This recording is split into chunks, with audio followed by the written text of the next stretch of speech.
Welcome everyone to the Swampcast. I'm Bullfrog. Now, in case you were wondering, that's not my real name. My real name is actually Sally. Yes, I'm actually a deep-voiced woman. Well, this is our first episode of the Swampcast. It's been several times that I've attempted to record this first episode. Always end up sounding like shit and end up deleting it. So I decided, well, I'm just gonna go ahead and speak my mind, record it, and just put it on out there.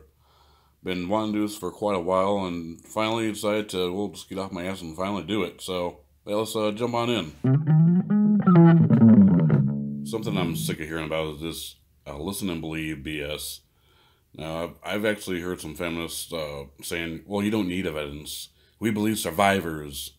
They talk all this shit, trying to sound all noble and everything, and, nobody really gives a rat's ass about a guy getting his freaking life completely destroyed because, somebody said that he did something and then everybody just believes it because they're supposed to listen and believe. They might have done it, and if he did it, then he belongs in prison. In order to, give him what he actually does deserve, granted that he actually did it, is to go through the due process. You gotta go to the cops. It's become way too easy to just destroy a man's life just by pointing a finger at him and say, oh, he raped me. Now, if that happens, you go to the cops. You don't go to social media. You need due process. You need evidence. This, listen and believe. It's an appeal to emotion. It's nothing more than that. Now, emotions don't matter. What matters is facts and evidence. Now, most recently, with the Brett Kavanaugh situation, you got these feminists just freaking out that he got confirmed because, Christine Blasey Ford said that he did this to her like 36 years ago. Now she has no evidence. It's been over 36 years, so there's no way to gather any DNA evidence or physical evidence like that. Now these feminists are just freaking out because they just listen and believe. Well, she said that this happened, so it must have happened, so we believe, and therefore Brett Kavanaugh should not be allowed to serve on the Supreme Court because somebody said. Now, I don't know for 100% fact sure if she is lying or not. I don't believe her because there's no evidence. There's a whole situation where she waited 36 years to come out with this, and it just conveniently came out right before Kavanaugh was supposed to have his confirmation hearing, and it is just very suspicious to me. So no, at this point, I do not believe her. She comes up with some evidence, some credible witnesses, then maybe I'll be more inclined to believe her, but right now I don't. Because I don't just listen and believe. Now, there are a lot of, false accusations going out there, and nobody knows exactly how many. But, the feminists, they want you to think that this never happens. Well, that's bullshit. It happens. And false accusers really need to start facing consequences. Now, if some of these false accusers start getting put in jail for doing this, consistently, not just once every couple of years, every now and then, consistently, this Me Too and listen and believe bullshit will go right down the shitter really fast. These SJWs, they get offended by just about everything. So I thought I'd have some fun, and I made a list of the worst things you can say according to SJWs. Rape culture is a myth. There are only two genders. White privilege is not real. Men accused of rape are innocent until proven guilty. Men are stronger than women. And the worst thing you could ever possibly say, it's okay to be white. So Democratic Socialism has been quite a hot ticket lately, especially since that Alexandria Ocasio-Cortez won the New York primaries for Congress. So now I am against socialism myself. Now I know somebody out there saying, well, Bullfrog, it's democratic socialism. Yeah, I hear that quite a bit. Democratic socialism is still socialism. They're still working toward that same goal of everybody being 100% equal, the wealth of the country being distributed evenly amongst everybody, and nobody's allowed to work up or have more than anybody else does. Now, this causes people to lose that incentive to work hard and to try to invent, create something new.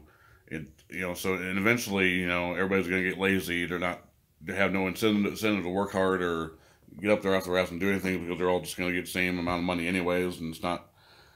So, This causes production to become stagnant, and you end up like Venezuela. So, we don't need that shit in the United States. So, now, this is a nice little sentiment, some nice emotional sentiment. Have everybody be equal, and nobody has anything less than anybody else, though. Well, the reason why rich people are rich is because they earned it.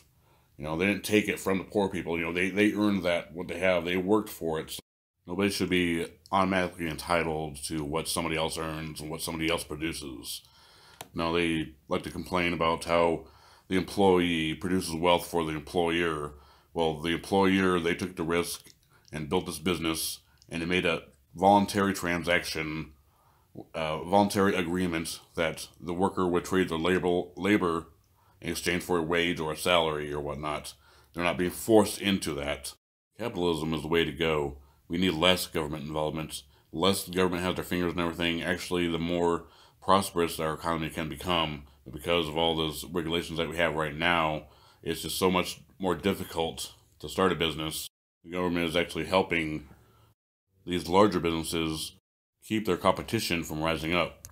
In a truly free market economy, everybody will actually be free to compete. They'll have that incentive to work hard, to create something new, and that's why we have nice things now.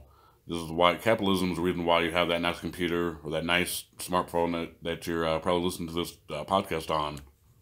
So that's my take on this democratic socialism. Now, what do you think about democratic socialism? Leave your logic-based arguments in the comments. In current events, Kanye West has a meeting with Donald Trump at the White House.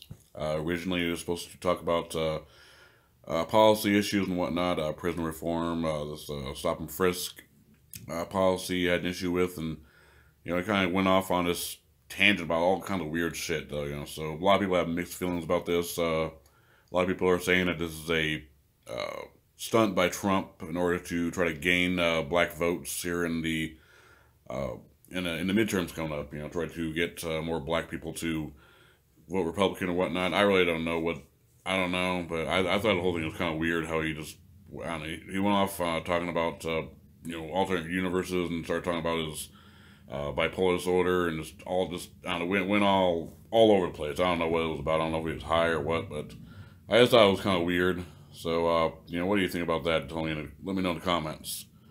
Also, Taylor Swift, she has come out and endorsed the Democratic nominee for Tennessee Senate, Phil Bresden, and so this is their first time coming out and voicing their political opinions.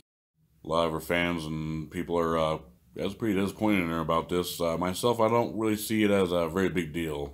I personally support her decision to come out and voice their opinion. I think that everybody should, come out and voice their political opinion and make your opinion known. So yes, I do support her decision. What do you think of this? Let me know in the comments. I tell you what, I was never a fan of hers, but by God, I would really like to freaking rail her till her head popped off. So an idea I had is to wrap up the podcast each week with a little comedy segment. So there's a fun thing I like to do when I read or hear something, and I can take one word and switch it with a different word and make it just absolutely hilarious. So first one here, a while ago I was reading a magazine and they had this interview with some actor, I can't remember his name, but one of the things he said in this interview was, I meditate. I've been meditating for 3 years now. It's a great way to clear the mind. Just change one word. I masturbate. I've been masturbating for 3 years now. It's a great way to clear the mind. Another one here, this is from a newspaper. There was this child psychologist, I think he was, who had to call him, and parents would write into him asking for advice. So one day I was reading this column, and he opened up with, I received a letter from a mother who was upset that her 30-month-old still wouldn't use the potty chair. Once again, change one word and make this absolutely hilarious. I received a letter from a mother who was upset that her 30-year-old still wouldn't use the potty chair. Hey, I thought it was funny. Go be a hill of dicks. So that'll do it for the Swampcast for this week. I'll try to upload at least once a week or so, and I know this first episode sounds kind of shitty, but hey, this is my first attempt at making a podcast, so get off my ass. If anybody has any suggestions on how to maybe make this podcast a little bit better, go ahead and let me know in the comments. If you'd like to follow me on Twitter, I'll have a link in the description. I'm Bullfrog. Thanks for tuning in.